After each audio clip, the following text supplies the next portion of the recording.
أعوذ بالله من الشيطان الرجيم. بسم الله الرحمن الرحيم. السلام عليكم ورحمة الله وبركاته.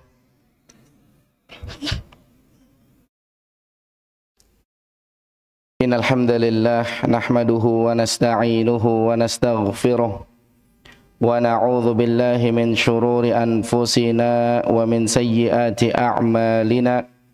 من يهده الله فلا مضل له ومن يضلله فلا هادي له.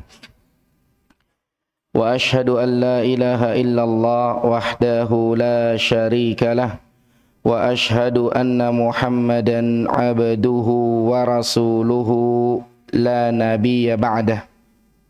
فإن أصدق الحديث كتاب الله وخير الهدى هدى محمد صلى الله عليه وسلم وشر الأمور محدثاتها وكل محدثة بدعة وكل بدعة ضلالة وكل ضلالة في النار.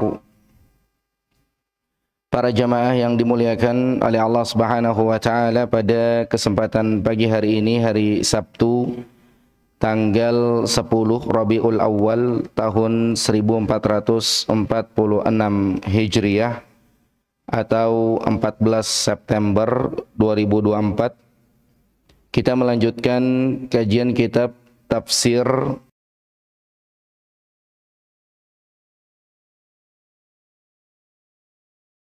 As-Sa'di rahimahullah.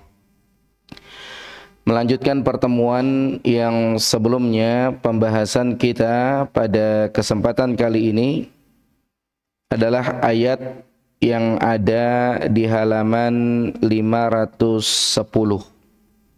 Kita masih dalam pembahasan tafsir surat Al-An'am, lanjutannya di ayat 109 110.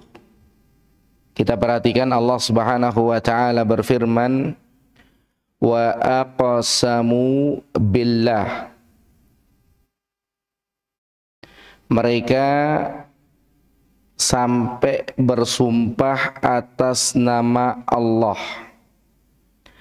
Mereka sampai mengucapkan demi Allah. Itu mereka lakukan jahda aimanihim. Mereka sumpahnya beneran, bukan main-main. Nah, mereka di sini adalah orang-orang musyrik, orang-orang yang menyekutukan Allah. Mereka sampai berani bersumpah atas nama Allah beneran, bukan main-main. Mereka mengatakan la in ja'athum ayatun. Mereka mengatakan kalau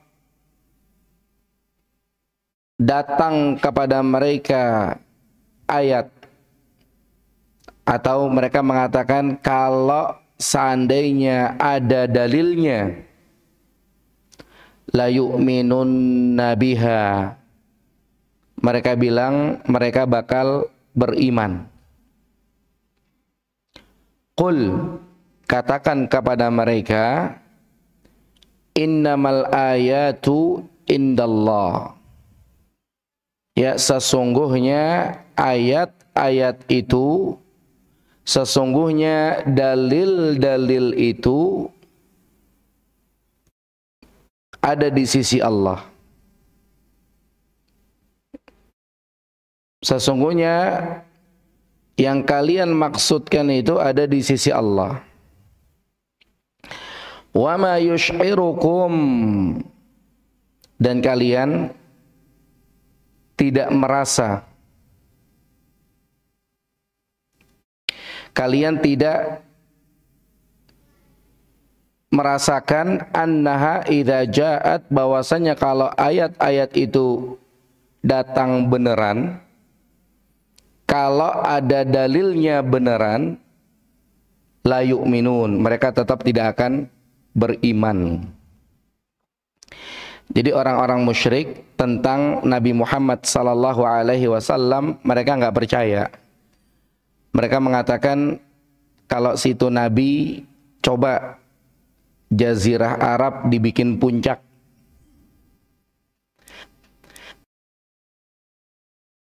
Coba tembus tembok dulu. Mereka mengatakan kalau situ Nabi, coba jalan di atas air, bisa nggak? Mereka mengatakan kalau situ Nabi, coba terbang, kita pengen lihat, bisa nggak? Jadi mereka mengatakan seandainya ada dalilnya versi mereka. Mereka mengatakan kalau ada dalilnya, ini versi mereka orang. Maka soal dalil gitu-gituan,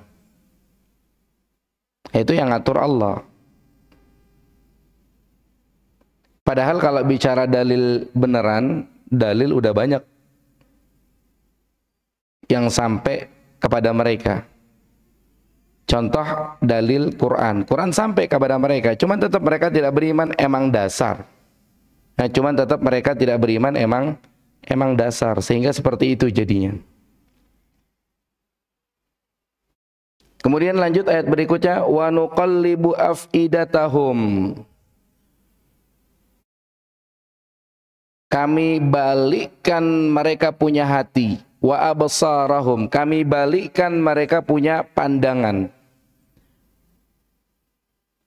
Kama lam yu'minu bihi awwala marrah, sebagaimana dulu mereka pertama tidak beriman. Karena memang yang ngatur hidayah dapat enggaknya itu adalah Allah Subhanahu wa taala. Wa nadharuhum, dan kami biarkan mereka fi tughyanihim, di dalam tughyan mereka, di dalam mereka melampaui batas, dibiarkan sama Allah. Dalam perlawanan mereka terhadap dalil, dibiarkan sama Allah. Ya'mahun, mereka terombang-ambing. Karena versi mereka, kalau situ beneran Nabi, coba terbang, kita pengen lihat gitu. Nabi Muhammad sallallahu alaihi wasallam manusia biasa, nggak bisa terbang sesukanya, nggak bisa jalan di atas air sesukanya. Tapi versi mereka seperti itu. Ya, versi mereka kalau ada dalilnya, ya versi mereka seperti itu.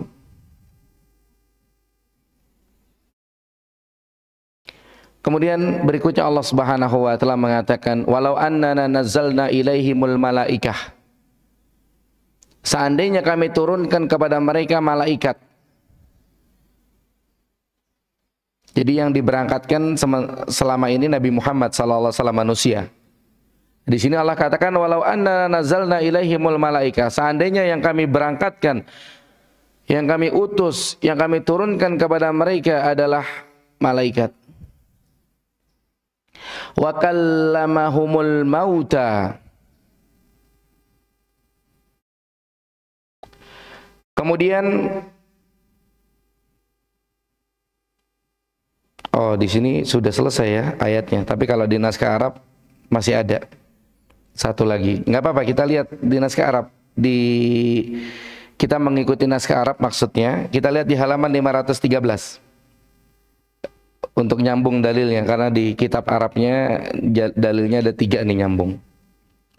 Kita lihat di halaman 513, walau annana nazzalna ilaihimul malaikah, seandainya kami turunkan kepada mereka malaikat, kami utus malaikat, wa kallamahumul mauta, kemudian seandainya orang-orang yang udah mati bisa ngomong depan mereka. Jadi orang yang mati hidup lagi bisa ngomong. Wa hasyarna alaihim kulla syai' kubulan, seandainya kami bangkitkan semuanya.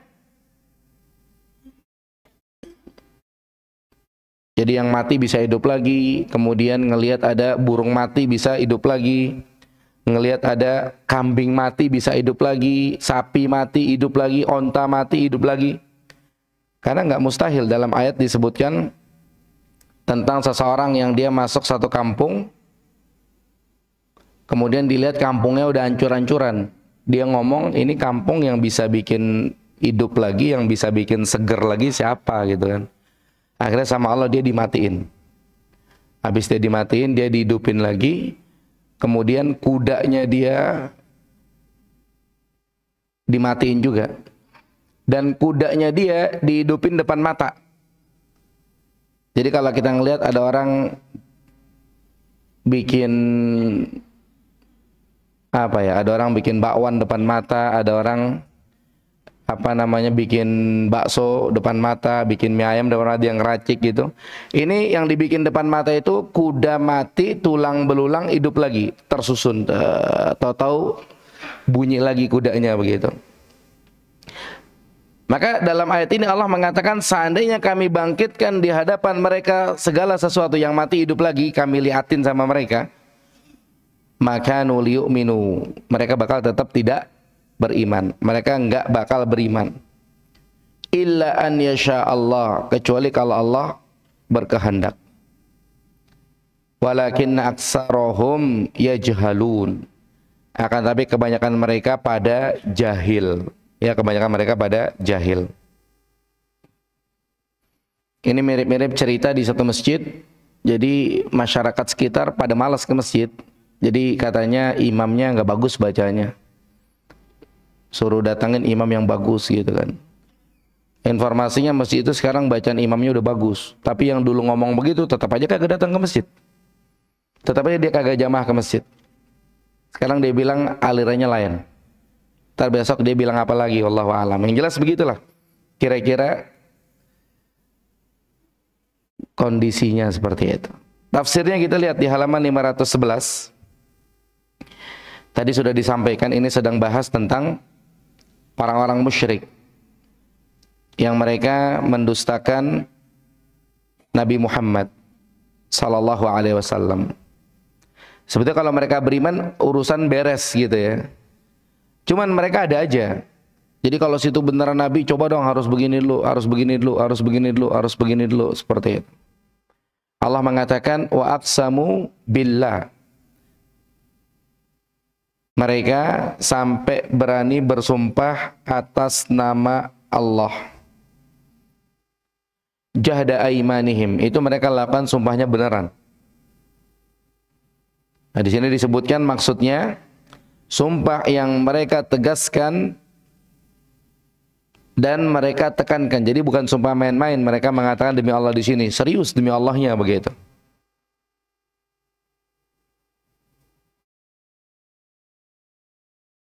Nah, jadi sebagaimana disebutkan oleh Syekh Abdurrahman As-Sa'di rahimahullah bahwa ini ayat tentang orang-orang musyrik yang mereka mendustakan Nabi Muhammad sallallahu alaihi wasallam. Mereka tidak beriman kepada Rasulullah sallallahu alaihi wasallam.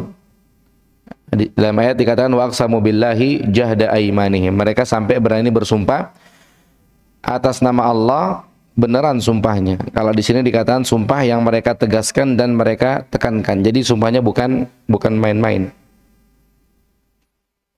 Enggak seperti sebagian kita kadang sumpah main-main. Sumpah demi apa yo?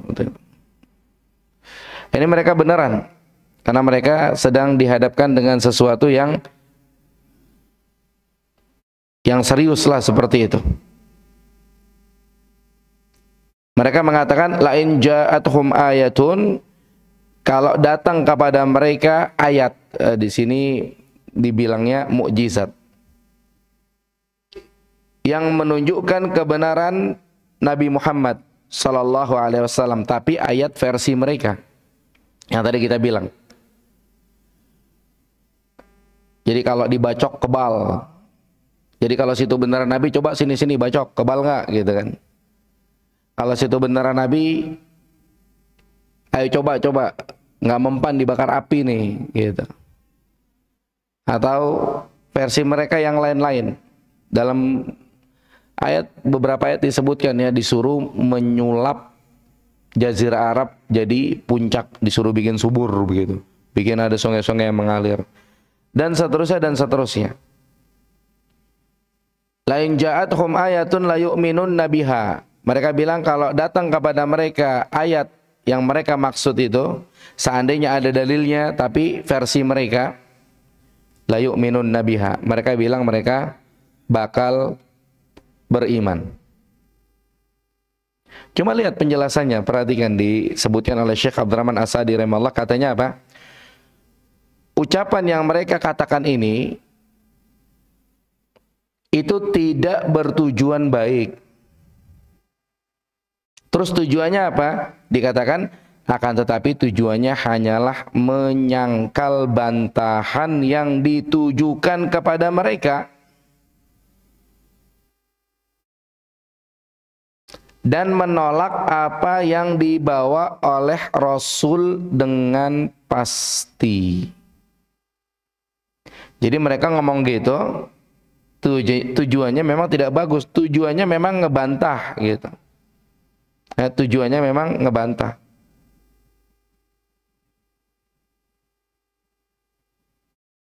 Ya kayak contoh yang rame di medsos beberapa waktu yang lalu, yang bagi yang tahu ya, mereka yang berbicara tentang Syekh Albani rahimahullah, katanya Syekh Albani bukan ahli hadis, katanya Syekh Albani bukan peneliti hadis, katanya Syekh Albani bukan ahli hadis tapi hanya peneliti saja. Syekh Albani begini. Jadi mereka kalau bahasa kita mungkin nyerang pribadi gitu ya. Harusnya kalau mau ditahu pakar hadis atau bukan pakar hadis, ahli hadis atau bukan ahli hadis, dilihat bagaimana karya tulisnya. Dari karya tulisnya kelihatan siapa beliau, harusnya begitu. Cuman ya begini versi mereka. Jadi kalau situ beneran Nabi harus begini, harus begini, harus begini, harus begini. Nanti kadang-kadang kita bahas sama orang tentang masalah-masalah tertentu, nanti bilangnya apa dia? Situ udah baca belum kitab anu. Padahal kalau memang benar itu ada dalilnya, sampaikan aja dalilnya, jelaskan dalilnya. Jadi bukan seperti itu cara cara menjelaskannya begitu. Ini kalau seperti ini gayanya orang-orang musyrik. Gayanya bukan ingin dapat hidayah tapi ingin bantah, ya ingin bantah. Nanti dia bilangnya apa? Wah, emang situ doang yang punya guru, kita juga punya guru gitu kan. Sekarang bukan masalah punya guru nggak punya guru, jelasin kalau memang itu disyaratkan, ayo dong terangin gitu. Cuman memang faktanya di lapangan seperti itu. Sama dengan gayanya orang musyrik. Mereka ngomong sesuatu untuk membantah, untuk menyangkal. Padahal apa? Padahal Allah telah mendukung Rasulnya dengan mukjizat-mukjizat yang jelas. Allah telah mendukung Rasulnya dengan dalil yang kuat. Nah, dimana jika ia dilihat, dari kalau pengen ngelihat Al-Quran, pengen ngelihat As-Sunnah, maka tidak tersisa sedikit pun syubhat dan persoalan tentang kebenaran sesuatu yang dibawanya. Ada salah seorang sahabat, dia cerita ketika pertama kali dengar ayat yang dibaca oleh Nabi SAW, dia mengatakan ini bukan perkataan makhluk, akan tapi ini perkataan khalik. Makhluk artinya yang diciptakan, kalau khalik artinya pencipta. Ketika dia dengar ayat, dia bilang ini bukan perkataan makhluk, tapi ini perkataan khalik, pencipta. Di situ awal mula keimanan bersandar dalam tubuhnya, dalam hatinya. Dia cerita begitu. Artinya apa? Ini kalau bicara tentang dalil, kalau orang mau memperhatikan Al-Quran dan As-Sunnah, itu dia sudah bakal tahu itu syariat yang bikin bukan orang. Akan tapi syariat itu yang bikin adalah Rabbul Alamin. Sebetulnya udah cukup. Atau kalau kita bahasanya, kalau orang minta dalil dalam permasalahan tertentu, itu sebetulnya sudah jelas, sebetulnya sudah cukup gitu. Cuman dia sendiri yang bikin belibet. Dia putar sana, putar sini, buka kitab sana, buka kitab sini. Kemudian dia sama-samain permasalahan ini itu, cocokologi semuanya. Dan dia bacakan dalil, dia buka kitab, ini versi dia. Nah, ini versi dia. Ini kita lihat di sebagian orang seperti itu. Kayak contoh sederhana yang kita pernah cerita ya. Ketika ada orang yang mengatakan kata siapa tahlil itu bid'ah. Kan tahlil itu la ilaha illallah gitu. Masa la ilaha illallah bid'ah? Salah. Dia memahami seperti itu, padahal pemahaman ulama bukan demikian. Dan seterusnya dan seterusnya. Cuman di sini kasusnya antara Nabi Muhammad SAW dengan orang-orang musyrik di kala itu, mereka minta dalil, ya seandainya ada dalilnya. Cuman dalil yang dimaksud dalil versi mereka. Padahal kalau bicara dalil, Nabi itu kurang dalil apa begitu kan? Tinggal beriman beres. Cuman mereka emang nyari perkara mereka ya. Minta dalil versi mereka. Kalau situ beneran Nabi, coba begini, coba begini, coba begini, dan seterusnya. Ya kayak misalkannya kita juga pernah cerita ya tentang apa namanya baca Al-Fatihah, ngirim Al-Fatihah ala hadhihi niyyah wa fi kulli niyatin salihah kepada orang meninggal, nyampe atau tidak nyampe. Kita kalau bahas itu pendapat ulama kan ada dua ya. Ada yang bilang nyampe, tapi mereka tidak ada dalil, cuman mereka kias saja. Karena pernah datang seseorang kepada Nabi SAW bahas tentang puasa, utang puasa, kemudian nazar haji. Nabi bilang ya, lakukan itu nazar sama Allah gitu kan. Mereka bilang, kata ulamanya, kalau ibadah haji itu sampai kepada orang yang meninggal, maka ngirim Al-Fatihah juga sampai. Kias ya, tidak ada dalil. Cuman sebagian pendapat ulama yang lain mengatakan tidak sampai, karena ada dalil dalam Quran. Allah mengatakan walaisa lil insani illa ma sa'a, manusia orang tidak akan didapat kecuali yang dia usahakan, yang dia kerjakan. Jadi yang baca Fatihah siapa, yang dapat pahala siapa, begitu. Kemudian wala taziru waziratu wizra ukhra, seseorang tidak akan nanggung dosa orang lain. Kebalikannya, seseorang tidak akan nanggung pahala orang lain. Ini namanya fahmul mukhalafah dalam usul fikih. Maka berdasarkan ini ngirim Fatihah tidak sampai berdasarkan dalil seperti itu. Dari keterangan kan kita bisa nangkap sesuatu lah begitu. Cuman di sebelah sono ada yang ngebahasnya bukan begitu. Jadi ngebahasnya kalau situ nggak percaya, situ mati dulu, entar kita kirim Fatihah. Kalau nggak nyampe situ balik. Ini versi orang musyrik. Jadi dalil itu versi dia kok begitu gitu. Para ulama ahlu sunnah ini tidak ada yang menjelaskan seperti itu. Cuman memang fakta di lapangan ada. Tapi ternyata model-model kayak begini sudah ada dari dulu yang dihadapin oleh para nabi. Model-model orang yang membangkang, tidak mau ikut dalil. Nah, kemudian di sini di paragraf yang terakhir di halaman 511 ini dijelaskan oleh Syekh Abdurrahman As-Sa'di rahimahullah bahwa mereka minta dalil seperti yang mereka bilang itu. Ya, dikatakan permintaan mereka terhadap mukjizat setelah itu hanyalah permintaan yang menyusahkan, yang tidak perlu dipenuhi. Jadi mereka minta pembuktian kalau situ benaran Nabi, coba terbang. Kalau situ benaran Nabi, coba jalan di atas air. Kalau situ benaran Nabi, coba ambil kitab asli langsung dari langit. Kalau situ benaran Nabi, coba kita pengen ngelihat Tuhannya situ, kita pengen ngelihat Allah, coba. Kalau situ benaran Nabi, coba anu seperti itu. Maka permintaan mereka terhadap hal-hal seperti itu hanyalah permintaan yang bikin susah sebetulnya, nggak perlu dipenuhi, nggak perlu diturutin. Jadi yang tadi bilang kalau situ nggak percaya, Fatihah nyampe, coba situ mati dulu, itu bikin susah itu ya, jangan diturutin. Jangan mau mati dulu, ntar nggak bisa balik nanti. Itu nggak perlu diturutin. Bahkan terkadang pelarangan untuk menjawab pertanyaan mereka adalah lebih banyak kemaslahatannya bagi kalian. Jadi bahkan nggak diturutin itu lebih maslahat. Jadi mereka minta dalil aneh-aneh. Sebetulnya kalau mau diturutin bisa nggak? Bisa. Cuman nggak perlu diturutin dalil yang mereka minta itu. Dan malahan bahkan ketika dalil yang mereka minta tidak diturutin, ternyata itu yang lebih baik. Tahu kenapa?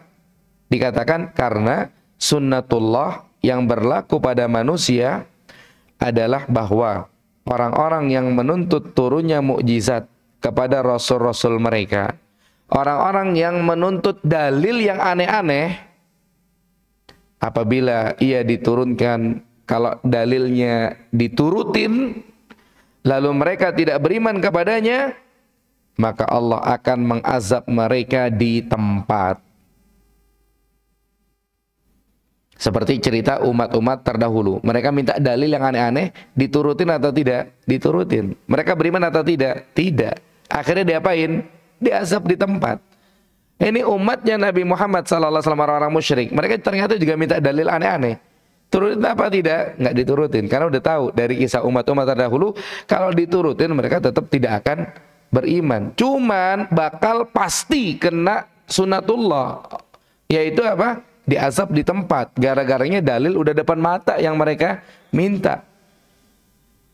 Mau nggak mau sunnatullah ya itu udah harus diproses. Ada orang kena tilang di jalur busway. Kemudian minta tolong sama kenalan untuk berangkat. Berangkat ke kantor polisi dekat-dekat situ. Nyampe kata polisinya, wah udah nggak bisa dikeluarin pak. Kenapa? Udah diproses, sudah masuk pengadilan. Kalau mau sampean berangkat ke pengadilan ini. Kalau di sini udah dikabulin, mereka punya kemauan minta dalil yang versi mereka, udah nggak bisa dicabut lagi. Sunatullah mereka bakal diazab kalau mereka tidak beriman. Makanya yang pertama, mereka minta dalil gitu-gituan versi mereka, cuma minta doang. Pada akhirnya nggak bakal beriman. Jadi nggak perlu diturutin. Yang kedua, ketika tidak diturutin, itu yang lebih baik, itu yang terbaik buat mereka, yang lebih maslahat. Kenapa? Karena kalau diturutin mereka punya dalil, mereka tidak beriman, mereka pasti diazab. Ya pasti diazab. Ini pelajaran juga buat kita, kalau kita ngobrol sama orang terkait ibadah-ibadah tertentu, dia minta dalil yang aneh-aneh, ya udahlah, biarin aja. Ya kita doakan, seiring berjalannya waktu, mudah-mudahan dia orang dapat hidayah. Ya oleh karena itu Allah mengatakan, Qul innamal ayatu indallah. Katakan kepada mereka, dalil itu ada di sisi Allah. Jadi kalian minta yang aneh-aneh itu nggak ada, saya nggak bisa. Nabi Muhammad SAW nggak bisa. Artinya Allah lah yang menurunkannya jika dia berkehendak. Allah yang menahannya jika dia berkehendak. Jadi nggak bisa. Ayo, kalau situ Nabi terbang. Oh, mau terbang ya? Terbang. Tunggu ya, tunggu. Wah, terbang. Kalau situ Nabi, ayo coba sekarang menghilang. Oh, mau ya? Oh, tunggu. Nggak bisa. Saya anaknya Rasulullah Sallallahu Alaihi Wasallam, nggak bisa. Kalau situ beneran Nabi, coba bacok sini, bacok. Kebel nggak? Gitu. Nggak bisa. Ayo bacok kebel. Nggak bisa. Karena model gitu-gitu, dalil versi mereka yang ngatur adalah Allah Subhanahu Wa Taala.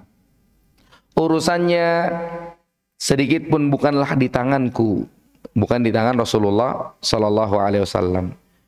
Tuntutanmu kepadaku terhadap mukjizat bukanlah pada tempatnya. Jadi kamu minta dalil aneh-aneh, itu bukan pada tempatnya. Kamu minta dalil kayak model-model tadi, ini tidak tepat. Karena kita lihat mukjizat-mukjizat yang dialami oleh Rasulullah Sallallahu Alaihi Wasallam, ini betul-betul mukjizat, dan mukjizat itu kan nggak bisa diulang. Ini tergantung Allah yang ngatur. Ada beberapa, ya diantaranya Nabi SAW ketika hijrah, kan ketika keluar dari rumah nggak ada yang lihat, yang lain sama Allah dibikin tidur. Kemudian dalam perjalanan perang Tabuk kalau tidak salah. Jadi makanan yang tersedia itu yang semestinya hanya bisa beberapa orang, ini bisa banyak orang. Kemudian mukjizat, yang lain-lain banyak. Tapi yang nggak bisa diulang itu di sisi Allah, semua yang ngatur adalah Allah Subhanahu wa taala. Tapi kalau bicara dalil, bicara beribadah kepada Allah, ini dalam Quran udah diterangin semuanya. Kayak dalam ayat disebutkan tentang berhala-berhala. Apakah berhala-berhala itu bikin sendiri atau ada yang bikin? Kemudian apakah berhala-berhala itu menciptakan makhluk atau tidak? Apakah berhala-berhala itu punya andil di langit dan di bumi atau tidak? Sudah diajak berpikir mereka secara logika, ada ayat itu. Tapi kalau ayat-ayat model-model yang mereka maksud, ini tidak ada. Cuman kita bakal nemuin orang-orang yang model-model begini. Bagaimana kita nyikapinya? Sikapin kayak diajarkan di sini. Itu enggak semua mereka harus diturutin. Seperti itu. Kemudian dikatakan tuntutan terhadap apa yang tidak aku miliki itu tidak bisa. Seharusnya tuntutan tersebut ditujukan untuk meminta penjelasan ayat yang aku sampaikan kepada kalian di halaman 512. Jadi kalau minta dalil jangan dalil-dalil model begitu. Dalilnya dalil jangan yang aneh-aneh. Dalilnya yang jelas. Kenapa sih kita harus beribadah kepada Allah? Kan disebutin dalilnya. Siapa yang menciptakan langit? Siapa yang menciptakan bumi? Ini namanya tauhid rububiyah yang nanti akan mengarah kepada tauhid uluhiyah. Tauhid rububiyah terkait perbuatan Allah. Kemudian tauhid rububiyah terkait perbuatan Allah. Kemudian tauhid uluhiyah terkait perbuatan hamba, yaitu beribadah. Makanya nama lain tauhid uluhiyah adalah tauhid ibadah. Kalau dalil itu yang kalian minta, dalil normal yang kalian minta, ya lihat dong. Ketika mereka ditanya dalam ayat wala in sa'altahum man khalaqahum la yaqulunallah wala in sa'altahum man khalaqas samawati wal arda la yaqulunallah. Kalau kalian bertanya kepada mereka siapa yang menciptakan mereka, mereka jawab Allah. Itu dalil. Kalau kalian bertanya kepada mereka siapa yang menciptakan langit dan bumi, mereka jawab Allah. Itu dalil. Ya udah, beribadah kepada Allah, jangan beribadah kepada berhala, Lata, Uzza, Manat dan seterusnya. Jadi kalau minta dalil yang aneh-aneh nggak bisa. Tapi kalau dalil yang normal-normal dalam Quran banyak. Kemudian juga tuntutan penjelasan tentang pembenarannya, macam kayak tadi. Di Al-Fatihah ya, ada tuh alhamdulillah rabbil alamin arrahmanir rahim maliki yaumiddin iyyaka na'budu wa iyyaka nasta'in. Jadi dalil-dalil yang normal nggak apa-apa, minta kepadaku, minta kepada Rasulullah sallallahu alaihi wasallam. Tapi kalau dalil yang aneh-aneh nggak bisa.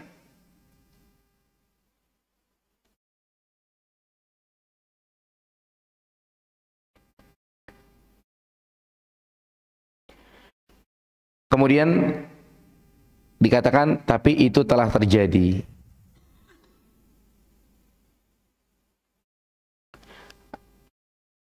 Artinya apa?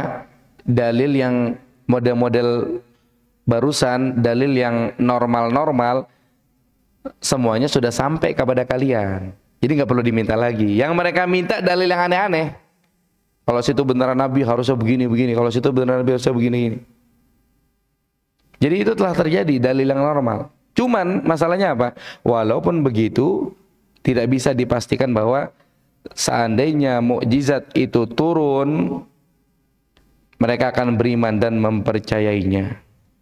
Jadi, berarti di sini maksudnya adalah dalil yang aneh-aneh yang mereka maksud sebetulnya seiring berjalannya waktu dari yang kemarin-kemarin, sebetulnya udah terjadi.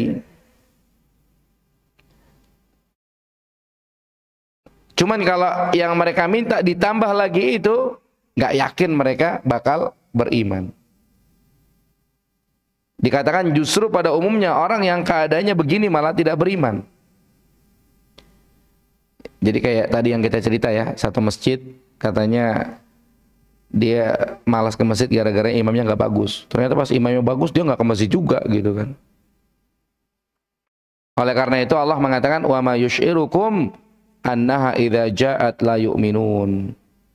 Wa ma yusy'irukum, dan kalian itu tidak merasakan, kalian enggak ngeh Ketika dalil itu datang mereka bakal beriman. Karena tahunya kita, wih, dia minta dalil itu, habis itu langsung beriman.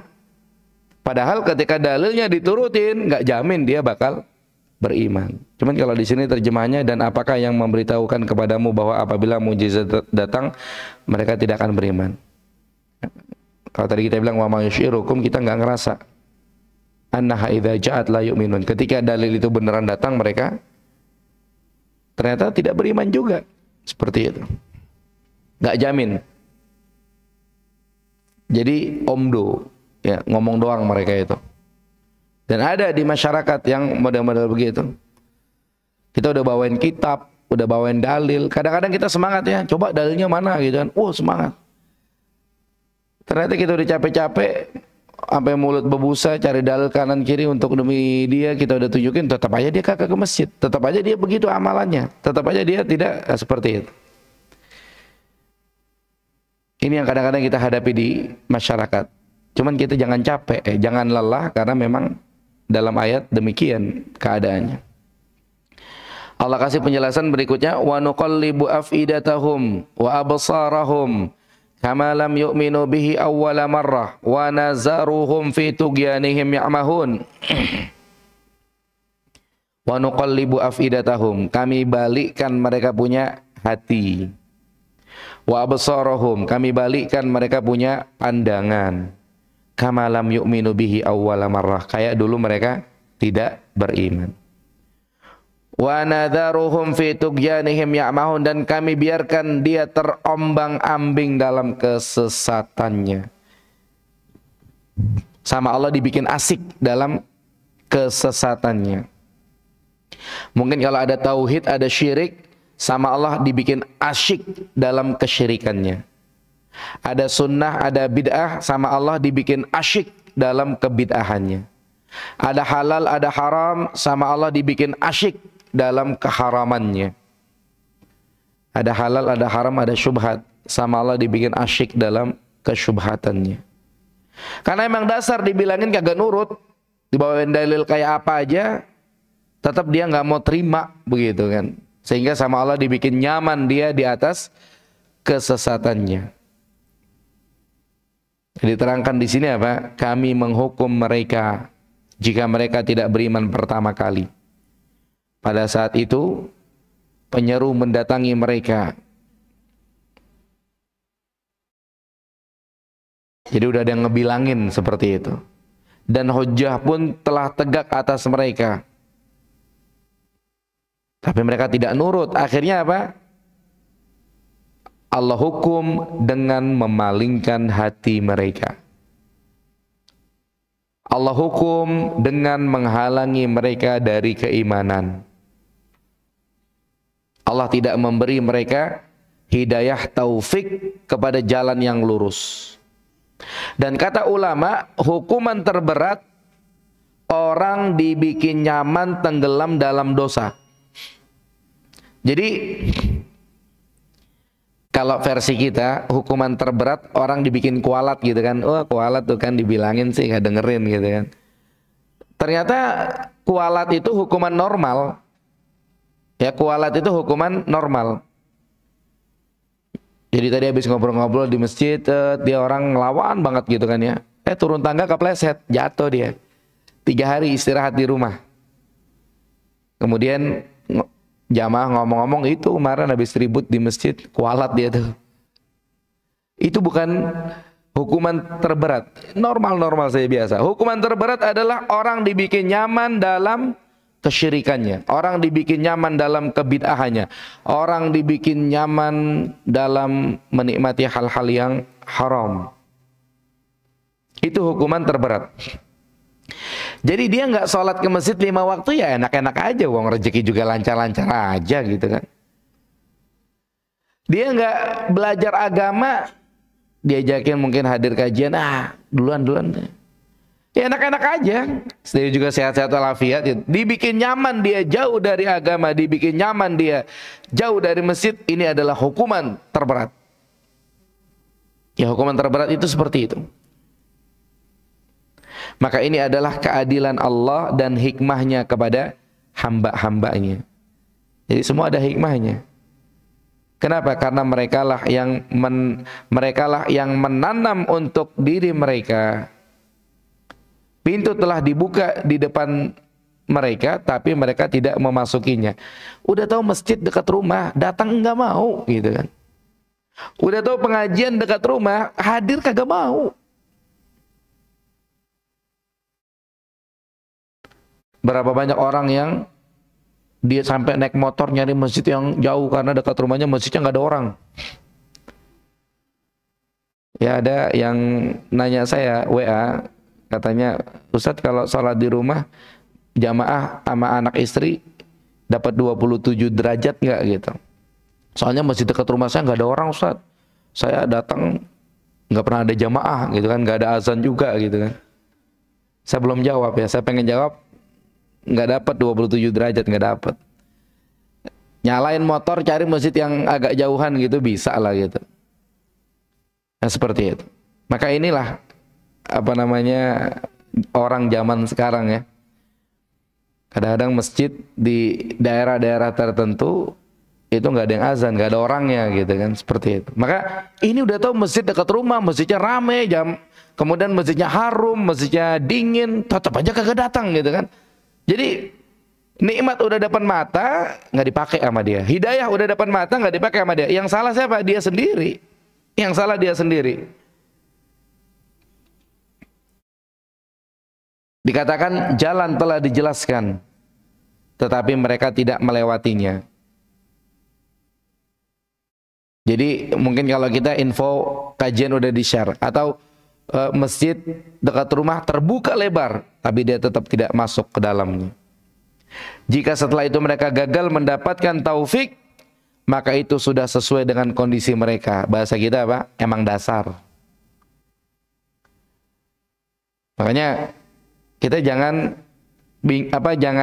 aneh ya ketika ada orang yang seperti, karena di Al-Quran udah disebutin model-model orang kayak gitu.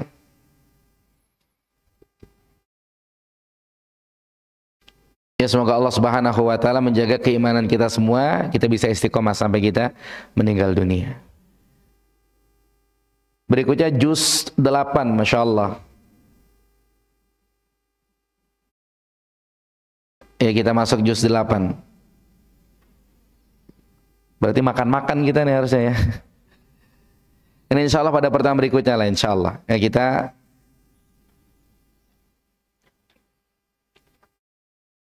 kita lanjut di ayat 111 nanti pada pertemuan berikutnya. Walau annana nazalna ilaihimul malaika wa kallamahumul mauta wa syarna alaihim kulla syai' qubulan ma kanu liyu'minu illa an yasha'allah walakinna aksarahum yajhalun.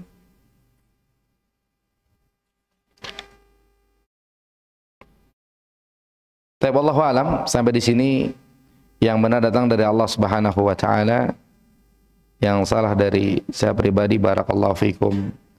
Wa sallallahu ala nabiyyina Muhammad wa akhiru da'wana anil hamdulillahi rabbil alamin.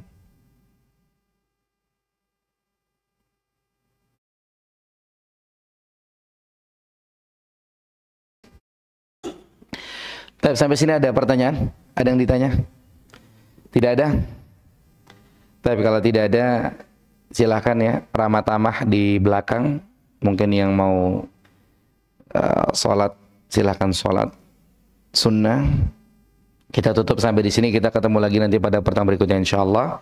Mudah-mudahan pembahasan bermanfaat. Kita tutup dengan doa kafaratul majlis. Subhanakallahumma wa bihamdika asyhadu an la ilaha illa anta astaghfiruka wa atubu ilaik. Assalamualaikum warahmatullahi wabarakatuh.